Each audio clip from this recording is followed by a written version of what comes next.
Bienvenue chez Mobuzz TV.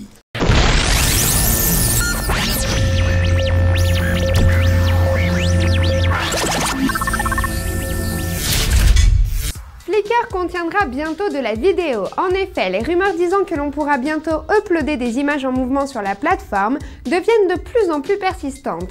Car voilà des années que les utilisateurs de Flickr réclament la possibilité de uploader leurs vidéos de vacances et cette frustration devrait être abolie très prochainement, étant donné que l'équipe Flickr Yahoo cherche depuis pas mal de temps à offrir quelque chose de différent de ce que YouTube peut offrir, ce qui fait qu'il serait apparemment arrivé à des décisions importantes prêtes à être annoncé. On sait que Flickr est une grande arme de Yahoo dans sa concurrence avec Google et l'ajout de la vidéo sur Flickr pourrait être un énorme plus pour Yahoo, vu que l'utilisateur Flickr est par définition plus actif que celui de YouTube, dans le sens où faire part de Flickr amène bien plus au upload que YouTube, où les gens sont bien plus souvent spectateurs que réalisateurs, non? Chatter avec ses potes de Facebook depuis son profil même pourra être une réalité très prochainement. En effet, Facebook a testé une nouvelle messagerie instantanée qui devrait être lancée publiquement prochainement, peut-être même dès la semaine prochaine. Le service sera intégré dans les pages de profil et permettra aux utilisateurs de converser entre eux, un peu comme Gtalk que l'on peut consulter depuis Gmail,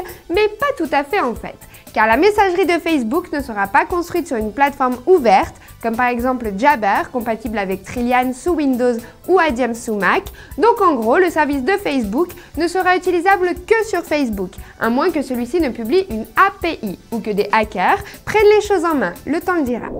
Beaucoup de monde utilise Internet, c'est un fait, mais chacun le fait différemment. Les horaires varient, certains passent leur nuit devant leur PC, alors que d'autres n'y accordent que 10 minutes en début de matinée. Et puis il y a les lieux, la cuisine, le salon, le Starbucks, la chambre. D'ailleurs, ça me donne envie de vous poser une question. Depuis où vous connectez-vous la plupart du temps? Moi, c'est le canapé de mon salon. Mais bon, la question n'est pas vraiment là. Savez-vous que 40% des Japonais se connectent depuis leur bain?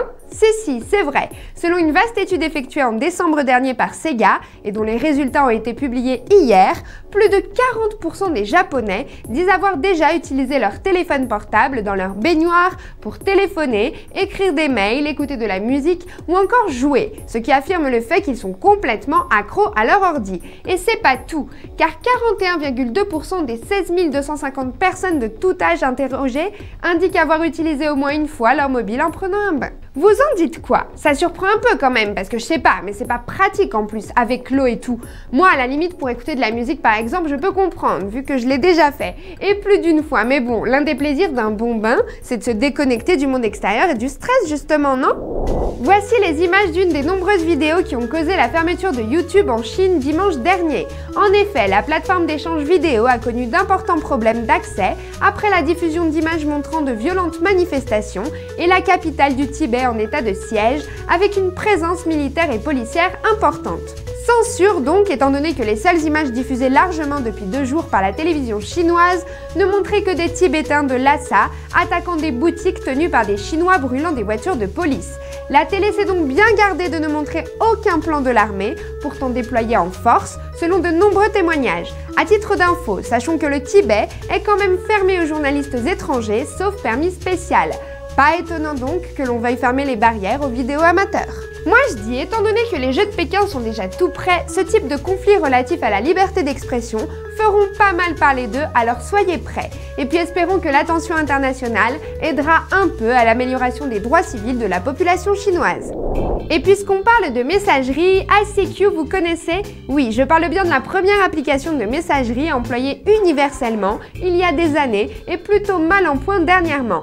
Bon, et bien le fait est que ICQ veut renaître de ses cendres à travers un petit changement de registre, disons, vu que la boîte se met à vendre du dentifrice. Si, c'est à travers une assoce avec un géant israélien de la pharmacie que se fait le deal, histoire d'améliorer la communication non pas d'ordi à ordi, mais de face to face.